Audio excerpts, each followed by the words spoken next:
Quero cumprimentar e agradecer todos que nos acompanharam nesse ano 2021, nessa atividade da Palavra Reflexão, especialmente sob o lema Nas Pegadas da Unidade.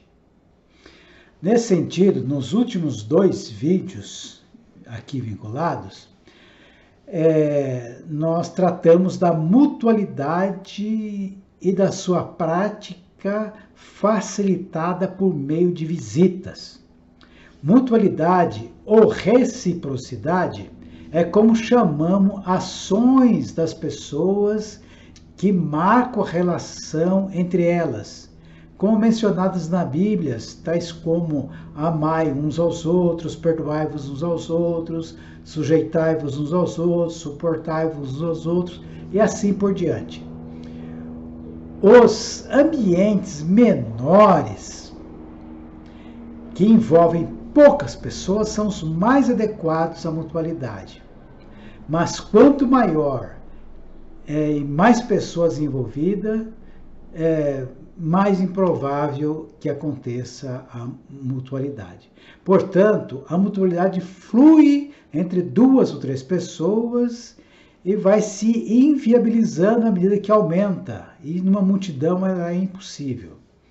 Por essa razão, insistimos na prática das visitas, quer recebendo ou quer sendo recebido, pois esta é a que mais se assemelha à dinâmica entre os nossos primeiros irmãos da comunidade em Jerusalém. Eles praticavam isso cotidianamente.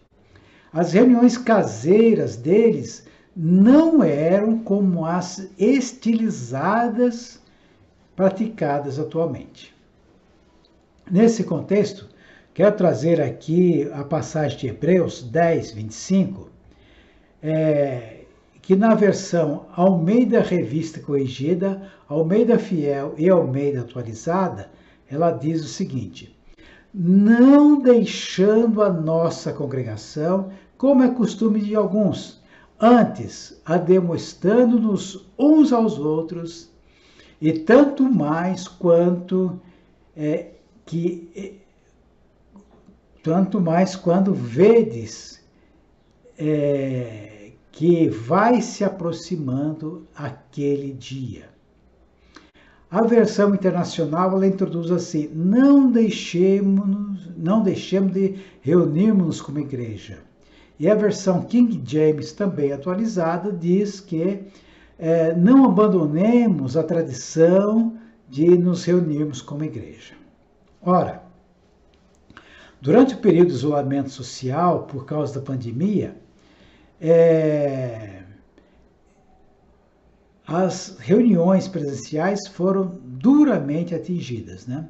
E elas são a principal sustentação das estruturas das instituições religiosas.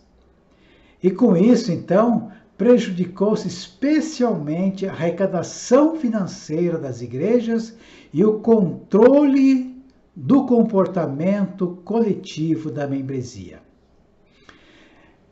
Nesse contexto, foi trazido à tona, então, o texto de Hebreus 10, 25, enfatizando a importância de não deixar de congregar como uma ação verbal, servindo de argumento para a manutenção da atividade e estimular e exortar o comparecimento às reuniões. Entretanto,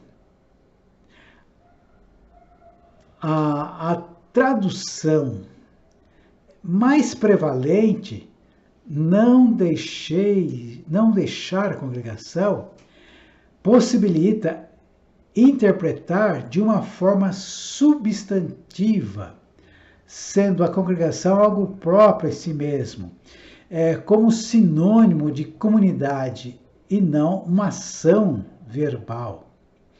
Somente se reunir não constitui uma congregação ou comunidade, que é muito mais que uma reunião.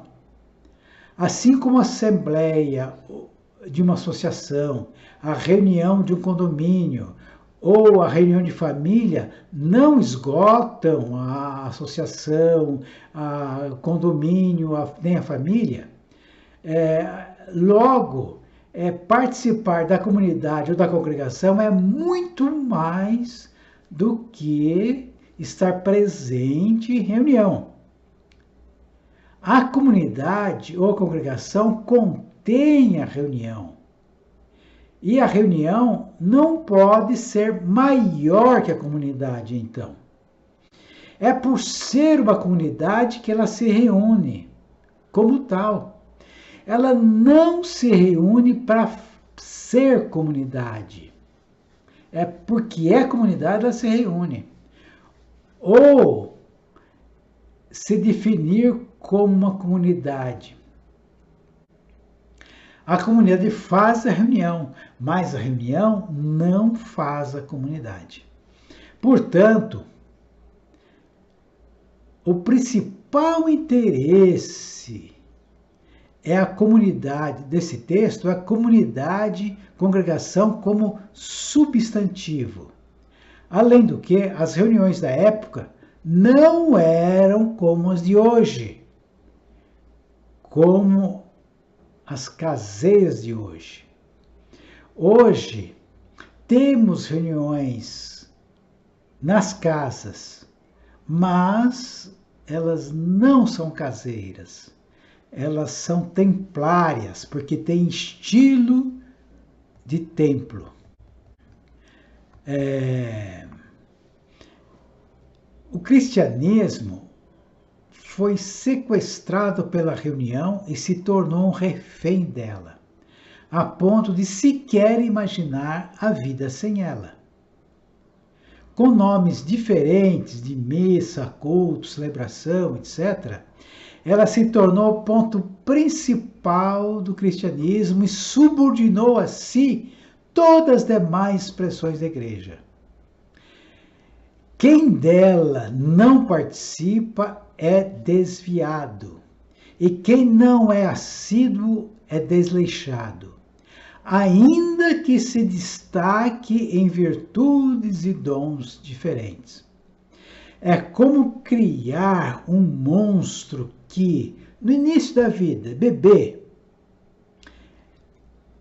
é inofensivo, é útil, é belo, mas depois vai crescendo, se torna grande, forte, dominante e poderá devorar até seu criador. A criatura escapa do controle e o assume e se torna uma ameaça. Assim, a igreja teve o seu melhor momento no período pré-institucional, sem essa organização, sem essa hierarquia rígida e sem reuniões estilizadas. Historicamente, a igreja contava com os lares como uma base de apoio, porque as famílias assumiram historicamente o estilo de vida da igreja. Com o passar do tempo, a igreja foi adquirindo um estilo próprio,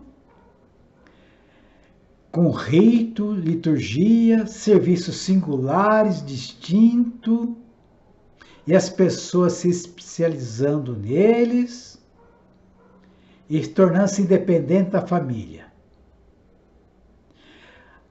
As reuniões foram se estabilizando, se consolidando aos finais de semana e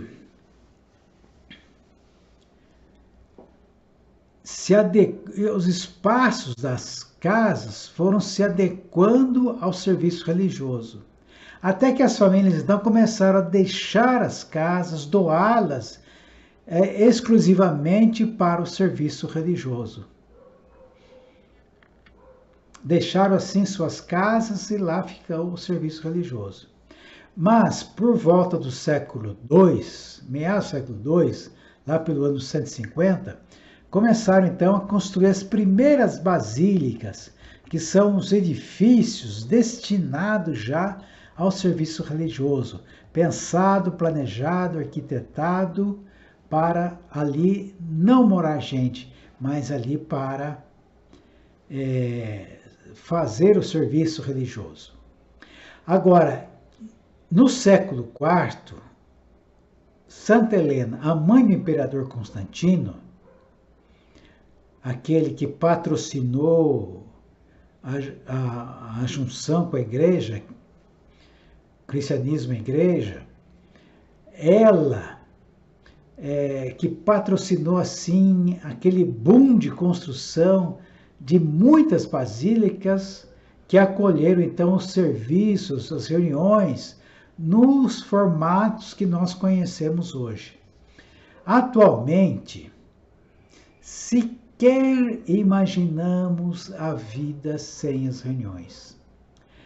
A principal sustentação da igreja institucional não é o seu nome, denominação, não é seu estatuto, CNPJ, conta bancária, tudo isso é decorrente e sustentado pelas reuniões regulares utilizadas. As reuniões foram deixando de serem caseiras e se tornando templárias no seu estilo.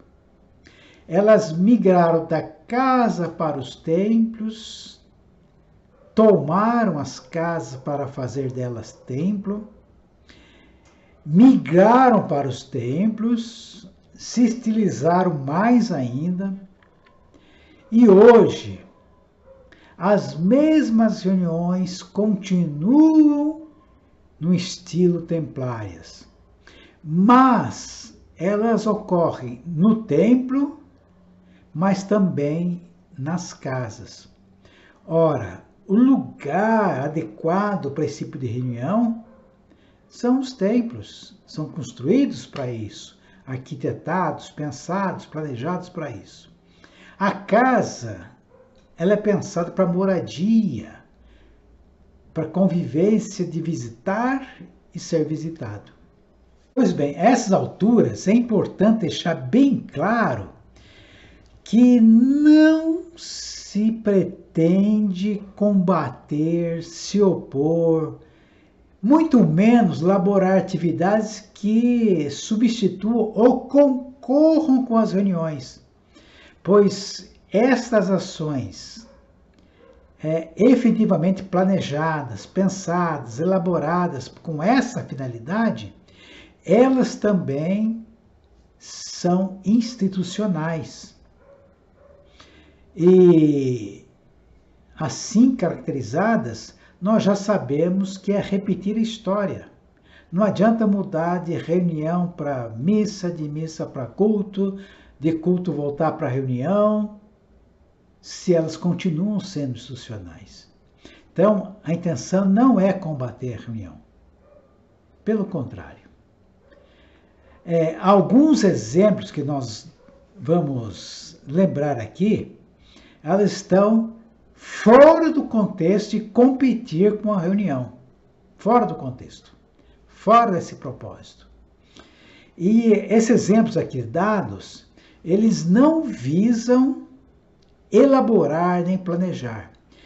Aqui eles são citados apenas como os ingredientes de uma receita, mas sem a pretensão de fornecer a receita.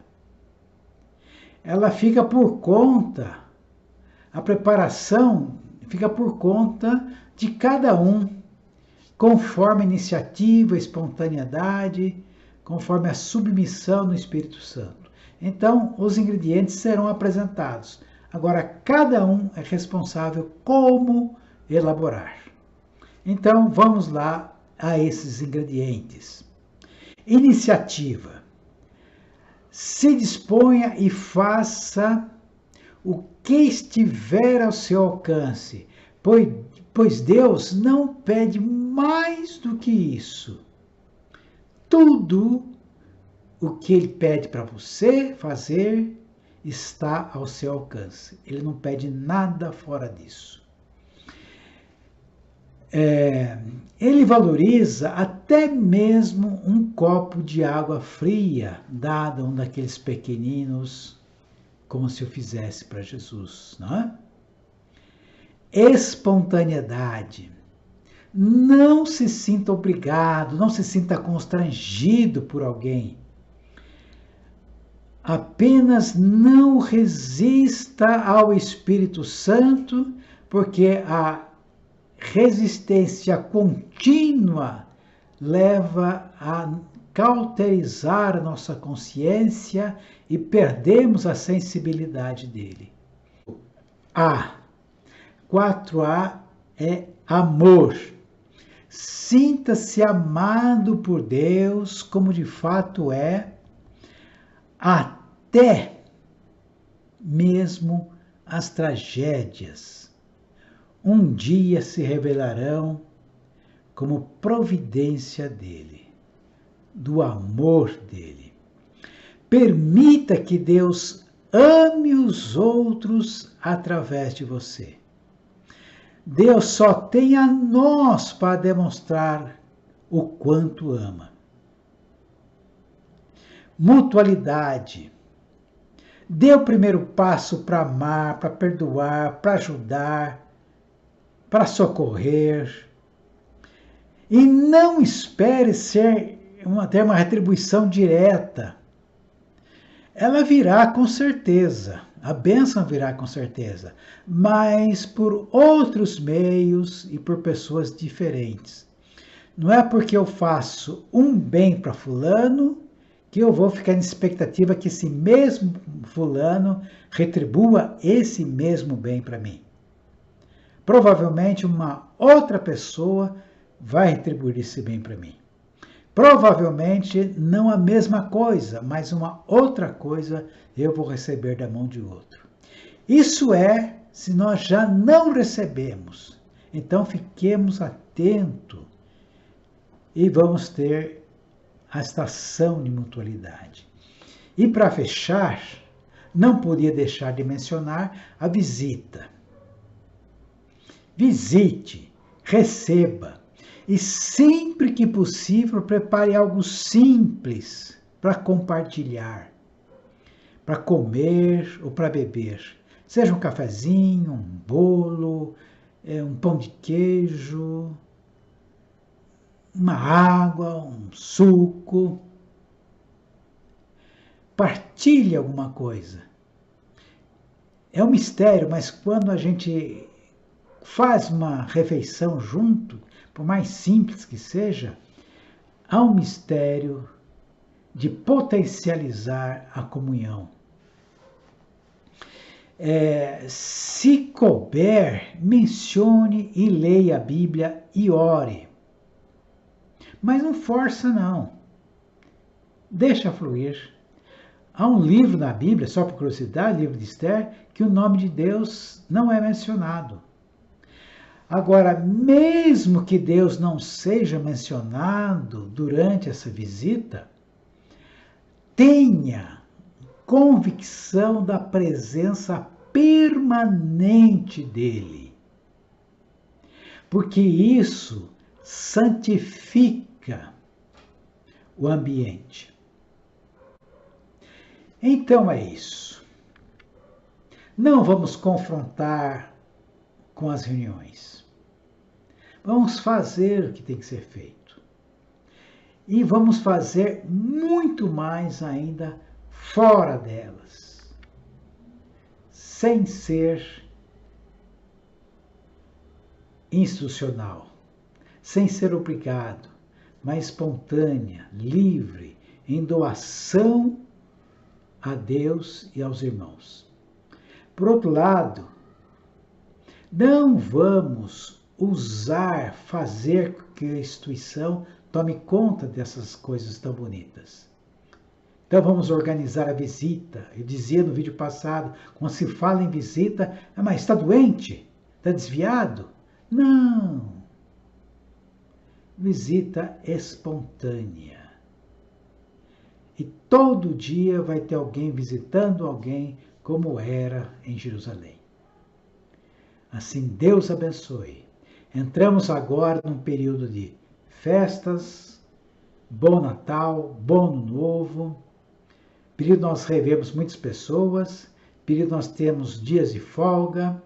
Então aproveite esse espaço de tempo que é oferecido nessa ocasião para tomar iniciativa e colocar essas coisas em prática.